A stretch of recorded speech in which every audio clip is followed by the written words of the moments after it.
Hello friends, welcome back to my channel. একটা নতুন ভিডিওতে সবাইকে স্বাগত জানাই। আবারও চলে এসেছি একটা রান্নার রেসিপি নিয়ে, পটল আলু চিংড়ির সিম্পল তরকারি। তো চলো দেখা যাক। এটা বানাতে নিয়েছি আমি পটল, আলু আর চিংড়ি মাছ, আর টমেটো কেটে নিয়েছি, লঙ্কা চিড়ে নিয়েছি, পেঁয়াজ কুচি, একটু রসুন থেতো করা আর আদা। তো এগুলোই প্রয়োজন।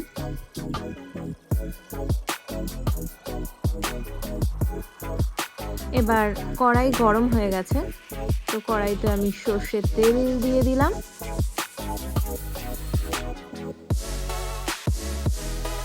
তেলটা গরম হয়ে গেছে, এবার আমি চিংড়ি মাছগুলো হালকা করে ভেজে নেব।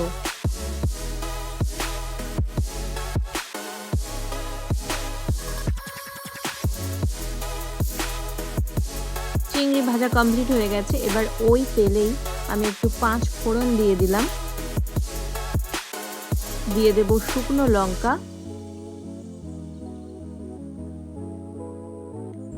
এবার রসুন বাটাটা দিয়ে দিলাম। এবার একটু নাড়াচাড়া করে নেব।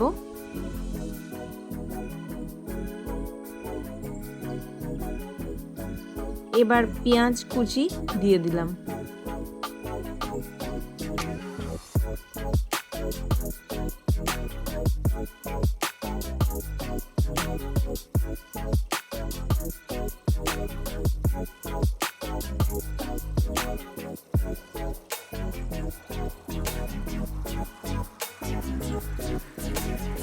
তো পেঁয়াজ ভাজা হয়ে গেছে, এবার আমি টমেটো আর কাঁচা লঙ্কাগুলো দিয়ে দেব।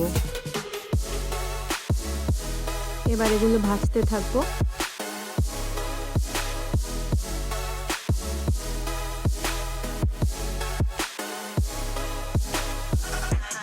এবার আমি আলুগুলো দিয়ে দিলাম।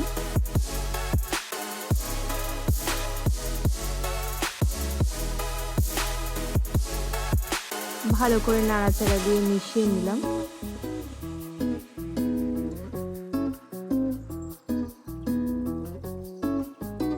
এবার পটলগুলোও দিয়ে দেব।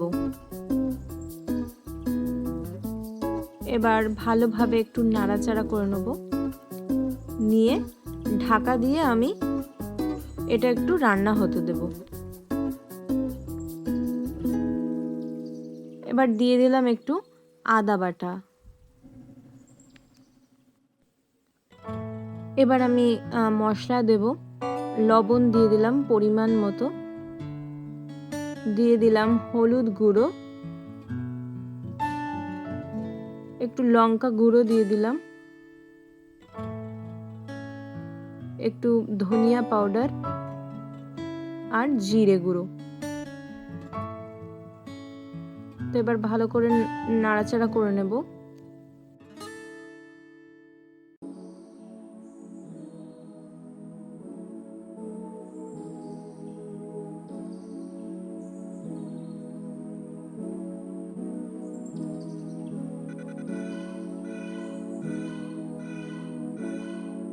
এবার একটু সর্ষে বাটা দিয়ে দিচ্ছি।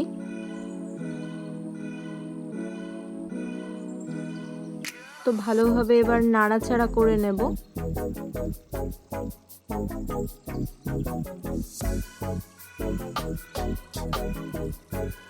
এবার একটু উষ্ণ গরম জল দিয়ে দিলাম, একটু পরিমাণ অনুযায়ী জল দিলাম, সবাই যেমন ঝোল খেতে পছন্দ করো।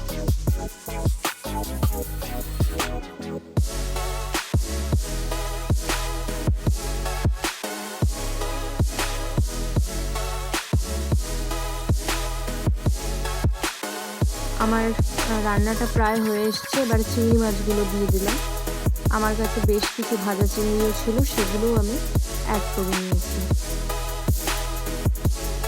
এবার আমি ঢাকা দিয়ে বেশ কিছুক্ষণ সময় রেখে দেব, রান্না করব।